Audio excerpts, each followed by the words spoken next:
brought to you by Nova शुद्ध घी। जब जब खाए दिल खुश हो जाए, सदियों का नोवा शुद्ध देसी घी, सपना स्वस्थ भारत का। I love घी। बिहार में विधानसभा चुनाव है और चुनाव से पहले जो राजनीतिक पार्टियां हैं उसमें बयानबाजी भी खूब हो रही है और आरोप प्रत्यारोप का दौर भी जारी है। इस बीच में सबसे ज्यादा चर्चा हो रही है प्रशांत किशोर ने जो आरोप लगाए हैं। जो प्रशांत किशोर जो जन स्वराज पार्टी के सूत्रधार हैं, उन्होंने जो आरोप लगाया उसको लेकर खूब चर्चा है। प्रशांत किशोर ने पहले जो आरोप लगाया है उस आरोप की बात कर लेते हैं। प्रशांत किशोर का आरोप यह था कि अशोक चौधरी 1 से 2 साल में कैसे 200 करोड़ रुपए बना लिए, उनके पास इतनी की संपत्ति कहां से आई। दूसरा आरोप यह था कि सम्राट चौधरी पर मर्डर का केस है तो फिर इनकी जांच होनी चाहिए और कैसे ये डिप्टी सीएम के पद पर बने हुए हैं, जो कि बीजेपी के नेता हैं। और तीसरा आरोप यह था कि जो बीजेपी के प्रदेश अध्यक्ष हैं दिलीप जायसवाल, उन्होंने एक मेडिकल कॉलेज को हड़प लिया और फर्जी डॉक्टरों को उन्होंने तैयार किया। इन आरोपों को लेकर जब विवाद हुआ उसके बाद अशोक चौधरी की तरफ से प्रशांत किशोर को नोटिस भेजा गया मानहानि केस का। कहा गया कि 100 करोड़ का ये मानहानि केस है, आप साबित कीजिए कि ये आरोप लगाए हैं उसका आधार क्या है। उसके बाद प्रशांत किशोर ने प्रेस कॉन्फ्रेंस करके ये बताया कि उनके पास जो संपत्ति की चर्चा हो रही है तो उनकी संपत्ति कितनी है। इस प्रेस कॉन्फ्रेंस में जो प्रशांत किशोर का कहना है वो सीधे सीधे तौर पर प्रशांत किशोर ये कह रहे हैं वो अपनी आय का पूरे रिपोर्ट लेकर मीडिया के सामने बता रहे हैं, जिसमें उन्होंने बताया है कि उनको जो फंड है वो कहां से आते हैं। इस फंड के बारे में जो जानकारी दी है प्रशांत किशोर ने, उसमें बताया कि 241 करोड़ फीस सलाह देकर कमाई की है। रणनीति जो पार्टियों को बनाए उसमें उनके पास पूरी कमाई 241 करोड़ है। इसमें से 99 करोड़ जन स्वराज को अपने अकाउंट से उन्होंने डोनेट कर दिया, जो उनकी पार्टी है जन स्वराज। अब इसको उन्होंने प्रशांत किशोर ने 99 करोड़ रुपए जन स्वराज को अपने अकाउंट से डोनेट किया।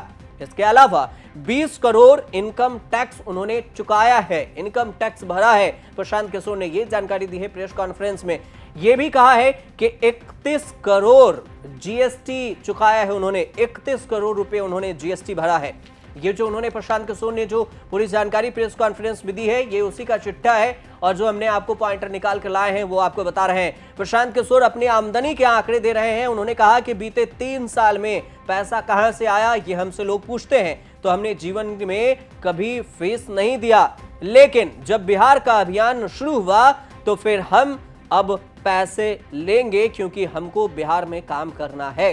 प्रशांत किशोर ने कहा कि 2021 और 2022 से चाहे जिसे भी हमसे सलाह लिया हो, चाहे वह अपनी कंपनी हो या पॉलिटिकल पार्टी, हमने सबसे पैसा लिया। पिछले 3 साल में हमने जो अलग अलग सर्विसेज के लिए एवरेज में पैसे लिए हैं वो 241 करोड़ रुपए हैं। 241 करोड़ रुपए फीस के तौर पर 3 साल में हमारे पास आए हैं। ये हमारा हिसाब है।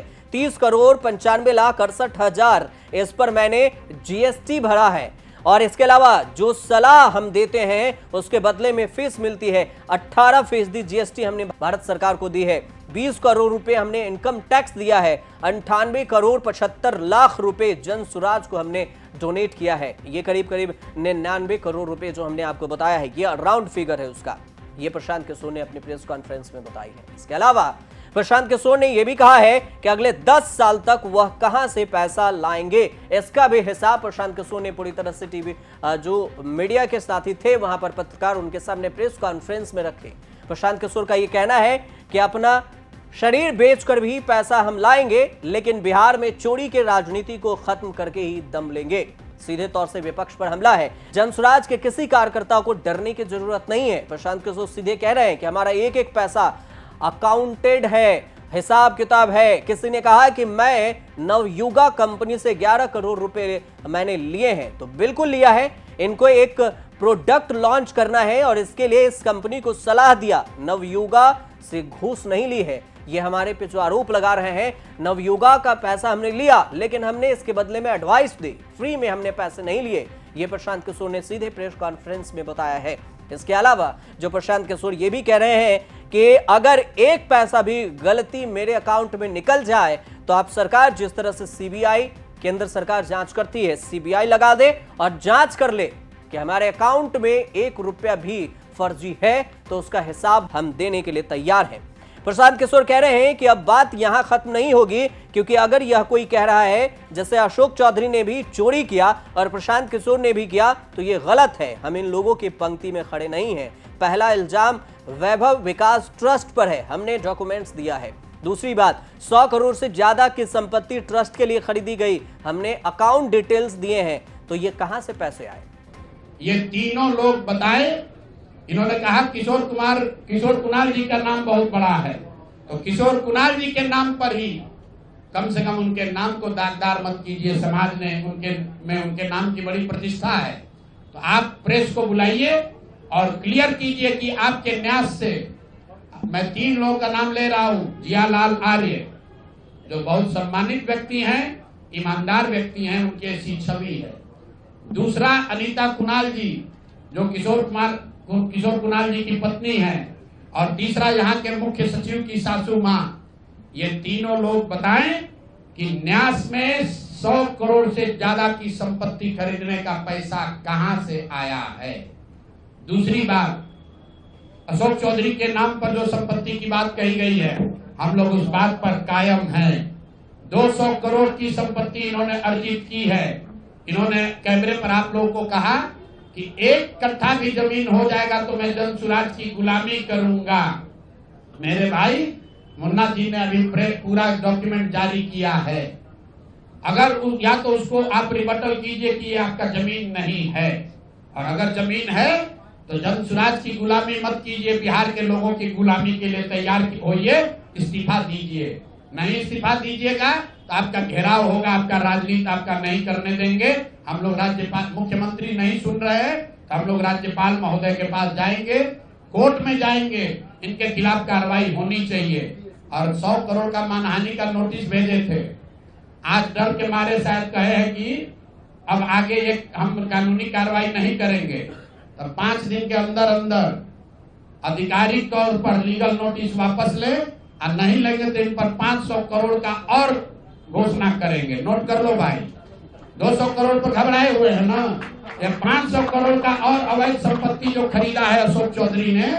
देखिए, प्रशांत किशोर जी के द्वारा जो भी आरोप लगाया गया है, हम बार बार कह रहे हैं कि वो सब आरोप सरासर झूठ, सरासर असत्य और बेबुनियाद है। मैं बार बार कह रहा हूं, और हमने लीगल नोटिस भी भेजा है और उन्होंने लीगल नोटिस का जवाब भी दिया है। अब कोर्ट बंद है 6 तारीख तक। अब उसके बाद कोड ऑफ कंडक्ट लग जाएगा और हम सबको जनता की अदालत में जाना है। हम लोग सब लोग जनता की अदालत में जाएंगे। क्या सत्य है क्या असत्य है सब समझ में आ जाएगा। दूध का दूध पानी का पानी हो जाएगा। सर, लेकिन लगातार आरोप लग रहा है, जवाब तो आपकी तरफ से नहीं, क्योंकि आप एक मंत्री हैं और नीतीश कुमार के खास बताए जाते हैं, इसीलिए आरोप भी लगा गया है। नहीं, ठीक है, आरोप देखिए, आरोप लगना, आरोप प्रत्यारोप तो चलता है, लेकिन आरोप में सत्यता क्या है वो भी तो इम्पोर्टेंट है ना। अब आरोप कुछ भी आपके ऊपर आरोप लगा दें कि आपके सर पे बाल नहीं है, अब जो पब्लिक देख रहा है कि आपके सर पे बाल है, तो उसका क्या मतलब है? कोई अपने डाल रखा है, डिफेमेशन अपने डाल रखा है। हमने कहा ना कि हमने नोटिस दिया था, नोटिस का उनका जवाब आया है। अब कोर्ट तो बंद है 6 तारीख तक, और अब इधर कोड ऑफ कंडक्ट लगेगा। जनता की अदालत में जाएंगे, चुनाव का समय है। प्रशांत किशोर ने सीधे तौर पर अशोक चौधरी जो जेडीयू के नेता हैं उनको लेकर सवाल उठाया कि ये पैसे कहां से आए, इसको लेकर भी बताना चाहिए था, और मुझे और अशोक चौधरी की तुलना ना की जाए क्योंकि मेरे पास सबका हिसाब किताब है, जबकि अशोक चौधरी इसका हिसाब नहीं देना चाहते हैं। सीधे तौर से उन्होंने आरोप लगाया है। इसके अलावा यह कहा है कि जो हमने आरोप लगाया कि 200 करोड़ रुपए कहां से आए, इससे पर मैं अभी कायम हूं, और मैं ये भी कह रहा हूं कि हम इस अपने बयान से पीछे नहीं हटने वाले हैं। प्रशांत किशोर का कहना है कि मैं फिर से चुनौती दे रहा हूं कि इस ट्रस्ट में बिहार के मुख्य सचिव प्रत्यय अमृत के घर की महिला है, प्रत्यय अमृत के सास इसमें इन्वॉल्व है, और इस ट्रस्ट में आचार्य किशोर कुणाल की पत्नी अनीता कुणाल है। आचार्य किशोर कुणाल की पत्नी अनीता कुणाल यानी कि जो शांभवी चौधरी हैं सांसद समस्तीपुर से, उनके सास इन्वॉल्व हैं। इसके अलावा यह भी कहा गया है जो शांभवी चौधरी के पति हैं सायन कुणाल, जिसे अशोक चौधरी जो उनके ससुर हैं, अशोक चौधरी सायन कुणाल के ससुर हैं, तो इन पर भी आरोप है। ये कहा गया कि जिया लाल आर्य भी इस ट्रस्ट में शामिल हैं और मैं अशोक चौधरी की 200 करोड़ रुपए की संपत्ति के आरोप पर कायम हूं। मानहानि केस के लिए लीगल नोटिस दिए थे तो 7 दिन में लीगल नोटिस वापस नहीं लिया तो अशोक चौधरी के 500 करोड़ की संपत्ति का ब्यौरा देंगे और पिछले कुछ दिनों में 20 करोड़ का कॉन्ट्रैक्ट दिए हैं। इसमें 5% कमीशन ले रहे हैं अशोक चौधरी। जल्द ही इन लोगों को बैठाकर खुलासा हम करेंगे कि किनको इन्होंने पैसा दिया है। इन्होंने जो प्रशांत किशोर ने आरोप लगाया है उसमें साफ कहा कि ये जो अशोक चौधरी हैं उनके पूरे परिवार को लेकर, जैसे उनका दामाद है, दामाद पर भी आरोप लगा दिया है, अपने बेटी के नाम पर भी पैसे और संपत्ति का ब्यौरा का आरोप लगा दिया है जो सायन कुणाल है और शांभवी चौधरी हैं। इसको लेकर इसके अलावा प्रशांत किशोर ने एक और जो बात कही है उसमें यह कहा कि राज्यपाल और केंद्र सरकार से मेरी मांग है कि इन पर हत्या का आरोप है। किन पर? सम्राट चौधरी पर। तो सम्राट चौधरी पर जो आरोप है उसकी जांच हो, तत्काल इनको सस्पेंड कर देना चाहिए, बर्खास्त कर देना चाहिए था, हटा देना चाहिए था पद से। 1994 में 7 लोगों की हत्या का आरोप है सम्राट चौधरी पर, उसमें सम्राट चौधरी अभियुक्त थे। फिर बीजेपी ने कैसे एक अभियुक्त को डेप्यूटी सीएम बना दिया, उप मुख्यमंत्री बना दिया बिहार का, तो इसके भी जानकारी देनी चाहिए सरकार को, इसकी जांच करनी चाहिए। तो प्रशांत किशोर अपने प्रेस कॉन्फ्रेंस में एक बार फिर से अशोक चौधरी को लेकर सवाल उठाया है, अपने संपत्ति का ब्यौरा दिया है, अशोक चौधरी की कितनी संपत्ति है इसका पूरा हिसाब और डिटेल्स आरोप लगाए हैं। साथ में सम्राट चौधरी को लेकर भी आरोप लगाए हैं कि वो अभियुक्त है मर्डर केस में।